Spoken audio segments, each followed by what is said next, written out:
بەسڵاوێکی دووبارە بینەران و گوێگرانی خۆشەویست هاتمەتۆلاتان بۆ پێشکەشکردنی بەرنامەی لێکدانە و هەڵوێست. لە بەرنامەی ئەم جارەشدا چەند بابەتێکمان ئامادەیە بۆتان دەخوێنمەوە. بابەتی یەکەممان دۆخی ئابووری و خۆپیشاندانەکانی ئێستای ئێران ناونیشانی یەکەم بابەتە و کە لەلایەن هیوا سەعادیەوە ئامادەکراوە. توێژینەوەیەک سەبارەت بە هۆکارەکان، ڕاهەندەکان و ئەنجامە سیاسیەکان. ئێران لەو ساڵانەی دواییدا تووشی قەیرانێکی فرێڕەهەند بووە کە بە شێوەیەکی ڕیشەیی بوارەکانی ئابووری کۆمەڵایەتی سیاسی پێکەوە گرێداوە. ناتوانین ئەم قەیرانە تەنیا وەک ئەنجامی سزا نێودەوڵەتیەکان شی بکەینەوە، بەڵکو پێویستە لەناو بنیادی دەسەڵات شێوازی بەڕێوەبردن و پەیوەندی نێوان حکومەت و کۆمەڵگادا لێکۆڵینەوەی لێ بکەین. خۆپیشاندانە یەک لە دوای یەکەکان نیشانەی قوڵبوونەوەی ئەم قەیرانەیە و شکانی متمانەی نێوان خەڵک و دەسەڵاتە. بنیادی ئابووری و قەیرانی کارایی ئابووری ئێران لە بنەڕەتەوە لە سەرچاوەی نەوت و گاز بنیاندراوە، بەڵام ئەم سەرچاوەیە نەبووتە هۆی دروستبوونی ئابووریەکی جۆراوجۆر و جێگیر. سیستەمی ئابووریش بە شێوەیەکی شڕوپەر لە ژێر دەسەڵاتی دامەزراوە سەربازی و نیوە حکومیەکاندا بە تایبەتی سوپای پاسداران. ئەم دۆخە بووەتە هۆی لاوازبوونی ڕکابەری ئابووری، دوورکەوتنەوەیەوە بەرهێنانە نێوخۆی و دەرەکیەکان، گەندەڵی دامەزراوەیی و نەبوونی شەفافیت لە ئەنجامدا، بەرزبوونەوەی نرخ، دواکەوتنی موچە، کەمبوونەوەی هێزی کڕین و بێکاری گەنجان بوونەتە تایبەتمەندی سەرەکی ژیانی ڕۆژانە. سزا نێودەوڵەتیەکان و سنوورداریەکان سزا نێودەوڵەتیەکان بە تایبەتی لە بواری بانکداری و فرۆشتنی نەوتدا کاریگەریەکی بەرچاویان لەسەر ئابووری ئێران هەبووە، بەڵام توێژینەوەکان نیشان دەدەن کە ئەم سزایانە قورساییەکان زیاتر خچۆتە سەر شانی خەڵکی ئاسایی، نەک دەستگا و دامەزراوە سەرەکیەکانی دەسەڵات. حکومەت نەیتوانیوە یان نەیویستوە چارەسەرێکی شیاو بۆ کەمکردنەوەی کاریگەریەکانی بدۆزێتەوە، چونکە چاکسازی ڕیشەی پێویستی بە گۆڕانی بنیادی دەسەڵات هەیە. خۆپیشاندانەکان و گۆڕانی شێوازی ناڕزایی خۆپیشاندانەکانی ئێستا یان بڵێن خۆپیشاندانەکانی ئێستای ئێران جیاوازن لە شەپۆلەکانی ساڵانی پێشوو. ئەم خۆپیشاندانانە نەک هەر لە شارە گەورەکان بەڵکو لە ناوچە دوورەکان و شارۆچکەکانیشدا ڕوو دەدەن. چینە کۆمەڵایەتیە جیاوازەکان وەکو کرێکاران، مامۆستایان، خوێندکاران و ژنان تێیدا بەشدار. داواکاریەکان لە سنووری ئابووری تێپەڕیون و سەریان کێشاوە بۆ گۆڕانی سیاسی سەرتاسەری. ئەم گۆڕانە نیشانەی ئەوەیە کە ناڕزایی بووە بە دۆخێکی بنیادی و خۆ دووبارەکەرەوە، نەک بەرپەچ کردارێکی کاتی. قەیرانی متمانە و دەسەڵات لە گۆشەنیگای توێژینەوەی سیاسیەوە. دەتوانین دۆخی ئێستای ئێران وەک قەیرانی متمانە بخوێنینەوە. خەڵک باوەڕیان بە توانای حکومەت بۆ چارەسەری کێشەکان نەماوە. ئەم دۆخە بەردەوامبوونی خۆپیشاندانەکانمان بۆ ڕوون دەکاتەوە، چونکە سەرکوت ناتوانێت هۆکارە سەرەکیەکان لەبیر بباتەوە. پاشەڕۆژ ئەگەر گۆڕانی ڕیشەیی لە بواری سیاسی و ئابووریدا نەکرێت، وەک کەمکردنەوەی دەسەڵاتی دامەزراوە سەربازیەکان، شەفافیەتی زیاتر و دروستکردنی پەیوەندیەکی نوێ لەگەڵ کۆمەڵگا، ئەوە قەیرانەکان بەردەوام دەبن و ناڕزایەتیەکان قوڵتر دەبنەوە. بە پێچەوانەوە ئەگەر چاکسازیەکان تەنها لە ئاستی تاکتیکیدا بمێننەوە نەک استراتێژی، ئەوە هیوایەکی ڕاستەقینە بە سەقامگیری دروست نابێت. ئەنجام دۆخی ئێستای ئێران نیشانەی شکانی مۆدێلێکی حکومڕانیە کە ئابووری و سیاسەتی بەیەکەوە گرێداوە، بەڵام لە پێناوی خەڵکدا نەبووە. خۆپیشاندانەکان تەنها دەنگی هەژاری و برسێتی نییە، بەڵکو دەنگی داواکاری گۆڕانی ڕیشەین. ئەم ڕاستیە ژوا دەکات داهاتووی ئێران لە هەموو کاتێک زیاتر بەسرابێت بە پەیوەندی کۆمەڵگا و دەسەڵاتەوە.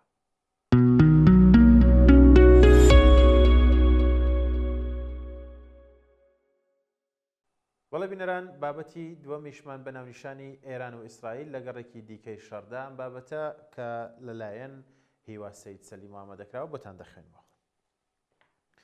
لە مانگی حوزەیرانی 2025 لە نێوانی ئێران و ئیسرائیل جەنگێکی گەرم ڕوویدا کە 12 ڕۆژی خایند. بۆیە جەنگی حوزەیران بە جەنگی 12 ڕۆژە ناسراوە.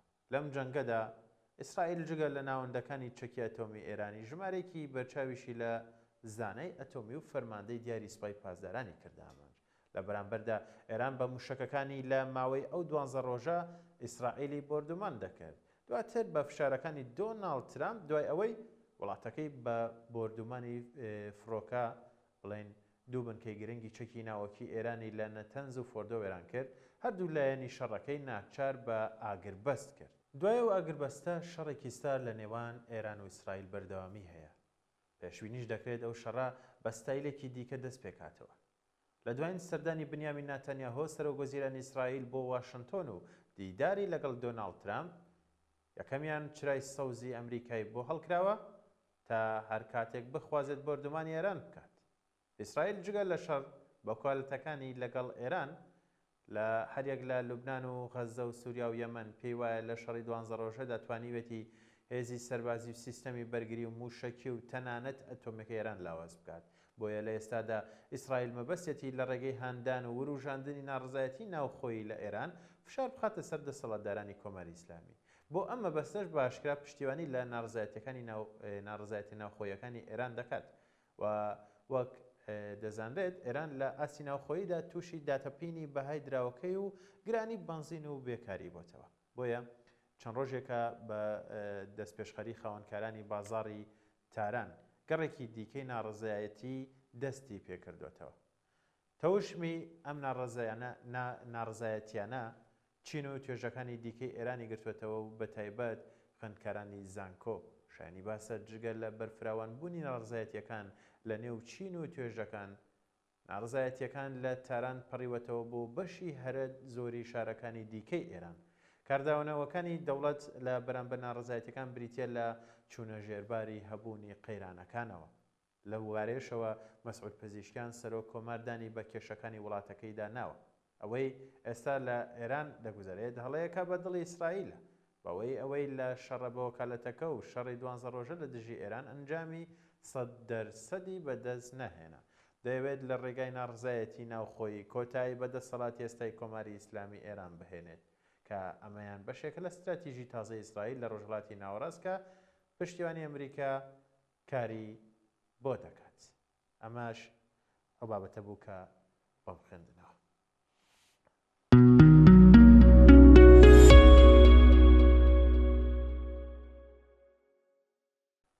بەدوای هێرشی ئیسرائیل بۆ جارێکی تر خەڵکی ئێران دژی حکومەت هەستانەوە.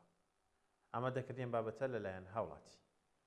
قەیرانی وزە، بێ ئاوی، مەترسی جەنگ و ئێستاش بێبەهابوونی تمەن، هەموو ئەمانە بەرەوکی خەڵکی ئێرانیان گرتوێتەوە و چی دیکە توانای بەرگەگرتنیان نییە. هەر بۆیە چەند ڕۆژێک هاتوونەتە سەر شەقامەکان و تووڕێی خۆیان دژی حکومەتی وڵاتەکە دەردەبڕن. خۆپیشاندانەکانی ئەم جارەی ئێران بۆ داواکردنی نانە چونکە بەهای تمەن هێندە دابەزیوە کە تەنانەت بازرگانەکان و دوکاندارەکانیش زیانی گەورەیان کردووە. سەرەتا ڕۆژی یەکشەمە کاسبکاران و دوکاندارانی بازاڕی گەورەی تاران و زەڕەنگرەکانی ناوەندی بازاڕی عەلاءالدین دوکانەکانیان نەکردەوە و هەمویان ڕویان لە گۆڕەپانەکانی ئیمام خومەینی و جمهوری جەوادی کرد. دژی دابەزینی بەهای تمەن و بێبازاڕی. نرخی تمان لە دوای سەپاندنەوەی سزاکانی ئەمریکا لە ساڵی 2010 دەستی بە دابەزینی گەورە کردووە، بەڵام ئەم دابەزینەی مانگی 12 داڕمانێکی مێژووی نرخی تمەن بوو. بە جۆرێک لە ساڵی 2010دا نرخی $100 ئەمریکی بەرامبەر 1,500,000 تمەن بوو، بەڵام ئێستا نزیکەی 13 هێندەی ئەو کاتەیە و گەیشتۆتە نزیکەی 14 ملیۆن تمەن بەرامبەر بە $100 ئەمریکی. تەنانەت لە سەرەتای ئەم ساڵەوە نرخی تمەن بەرامبەر $100 نزیکەی 8 ملیۆن بوو، بەڵام ئێستا 6 ملیۆنی دیکەشی لە بەرامبەر بەهای دۆلار دابەزیوە. سەرەتا خۆپیشاندەران نیوەڕۆی یەکشەمە کە گەیشتنە گۆڕەپانەکان و پۆلیسی ئێرانیش لەوێ ئامادە بوون، خۆپیشاندەران دروشمی دۆلار بەرز بۆتەوە حکومەت لەکوێ خەوتوویان دەگوتەوە، بەڵام بە گوێرەی هەواڵێکی پێگەی BBC فارسی کە ئەو دروشمانە زۆری نەخەن، پۆلیس و یەکەی تایبەت بە زەبری هێز و گازی فرمێزڕێژ ڕوبەڕووی خۆپیشاندەران بوونەوە. بەڵام ئاژانسەکانی ئێرنا و فارس کە سەر بە حکوومەتی ئێران بە ئاژاوە گێڕ ناویان دەبن و دەڵێن ئەو کەسانە ویستویانە ئاسایشی بازاڕەکە تێک بدەن. ئێزەمنیەکانیش بۆ ڕێگریکردن لە ئاژاوە دەستوردانیان کردووە.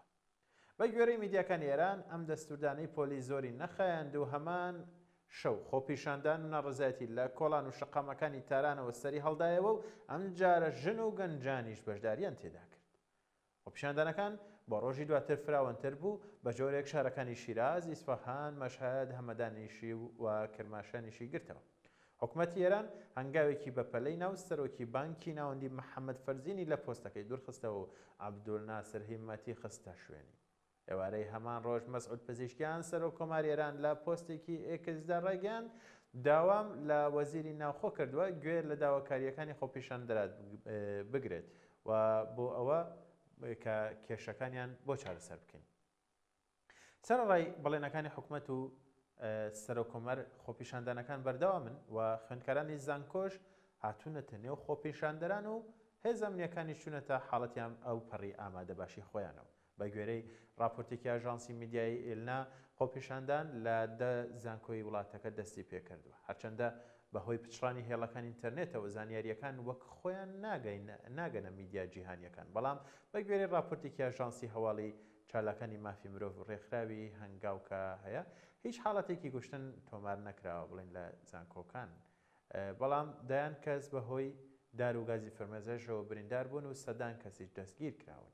ئەمە یەکەم جارە لە دوای هێرشی ئیسرائیل بۆ سەر ئێران لە مانگی حوزەیرانی ئەم ساڵ خەڵکی وڵاتەکە خۆپیشاندان ئەنجام دەدەن و دوای ئەوەی لەو کاتەدا بڵێن کۆدەنگێکی نیشتیمانی دروست بوو بۆ ڕووبەڕووبوونەوەی ئیسرائیل، خۆپیشاندنەکانیش لە کاتێکدایە کە مەترسیان ئەنجامدانەوەی هێرش لەلایەن ئەمریکا و ئیسرائیلەوە بۆ سەر ئێران هەیە، چونکە چەند جارێک دۆناڵد ترەمپ و سەرۆکی ئەمریکا هۆشداری بە تاران داوە و دەڵێت ئەگەر بەنیازی بنیادنانەوەی بەرنامە ئەتۆمیەکەیان بن ئەوە دووبارە لێیان دەدەنەوە.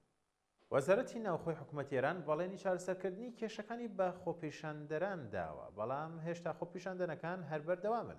داواکاریەکانیان لە ڕۆژیەکەمدا تەنها داواکاری ئابووری بوو، بەڵام ئێستا لە ئوتاف و لە شوعارەکانیاندا دەسەڵاتی ئێران و عەلی خامنەییان بە ئامانج گرتووە.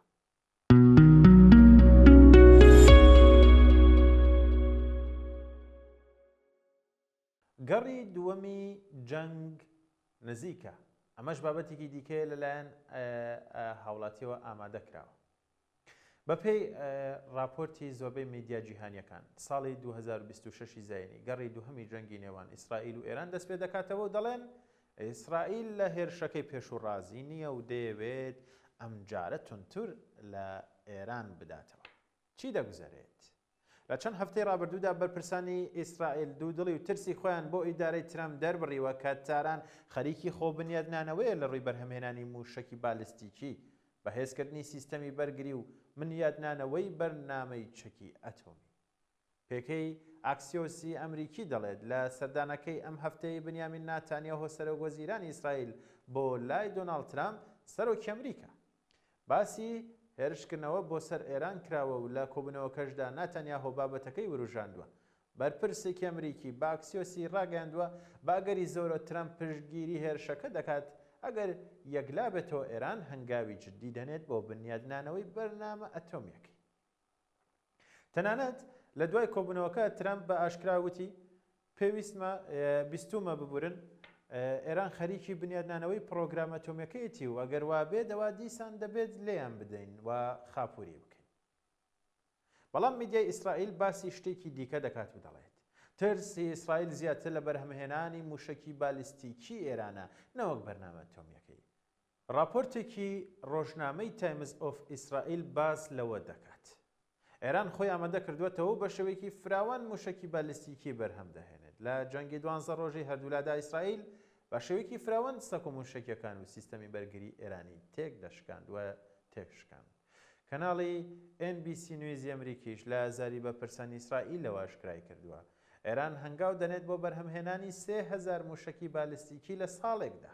بە گوێرەی راپۆرتێکی دیکەی ئەلمۆنیتەر بەرپرسانی ئیسرائیل ئێستا پێیان وایە ئێران خاوەنی 2000 موشەکی بالیستیکیە، ئەمەش هەمان ژمارەیە کە پێش جەنگی 12 ڕۆژە هەیبوو.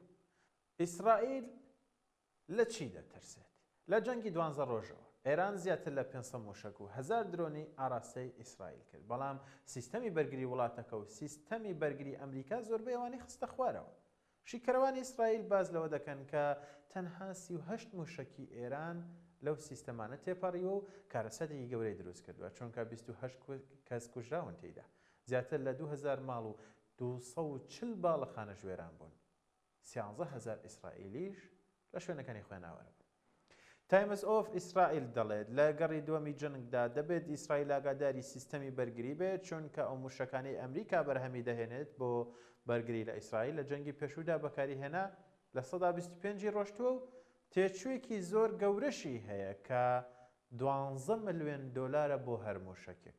ئەمە جگەلەوەی بەرهەمهێنانی خاوە بەرامبەر موشەکەکانی ئێران کە بە ماوەیەکی زۆرتر دروست دەکرێن. ئەمەش ناهاوسەنگی دروست دەکات و ڕەنگە ئەم جارە ئێران زیانی زیاتر بدات. کەی جەنگەکە دەست پێ دەکات. ئاکسیۆس دەڵێت ناتانیاهۆ ترەمپ باسی کاتی هێرشیان نەکردووە، بەڵام کەناڵی NBC نیوز دەڵێت لە هێرشی پێشوودا ناتانیاهۆ 4 بژاردەی خستوەتە بەردەم ترەمپ بۆ لێدان لە ئێران کە لەمانە پێک هاتەبوون. هێرشی ئیسرائیل بەتەنیا هێرشی ئیسرائیل و یارمەتیەکی کەمی ئەمریکا، هێرشی هاوبەش یان هێرشێک بە سەرپەرشتی ئەمریکا. NBC نیوز باس لەوە دەکات ڕەنگە نەتەنیاهۆ هەمان 4 بژاردەی خستبێتەوە بەردەم ترەمپ بۆ ئەوەی یەکێکیان هەڵبژێرێت. پێشتریش لە مۆنیتەر لە زاری دیپلۆمەتکارانی ئەوروپیەوە ئاشکرای کرد هێرشی ئیسرائیل لە 2026 زاینیە گەری زۆرە و لە ماوەی ئەم ساڵدا ڕوودەدات. قسەی ئاشکرای ترەمپ و راپۆرتی میدیا ئەمریکیەکان بەرپرسانی ئێرانی تووڕە کردووە. یەکێکیش لەوانە مەسعود پزیشکیان سەرۆکی ئێرانەکە ڕایگەیاند هیچ دەستدرێژیەکی ستەمکارانە لە کەس قبوڵ ناکەین و ئەم جارە وەڵاممان سەخت و وێرانکەر دەبێت.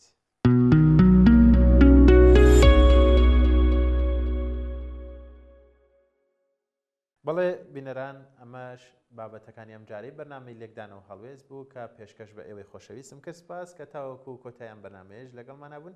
هیوادارم توانی بێتم کەمێ لەو بابەتانە وەکو خۆی بگەێنم بە ئێوە. سپاس بۆ ئێوە کە تاوەکو کۆتاییان بەرنامەیەش لەگەڵمانە بوون. تاوەکو ئامادەکردنی چەند بابەتێک و خوێندنەوەی لە بەرنامەی داهاتوو بۆ ئێوەی خۆشەویست هەر شاد بن.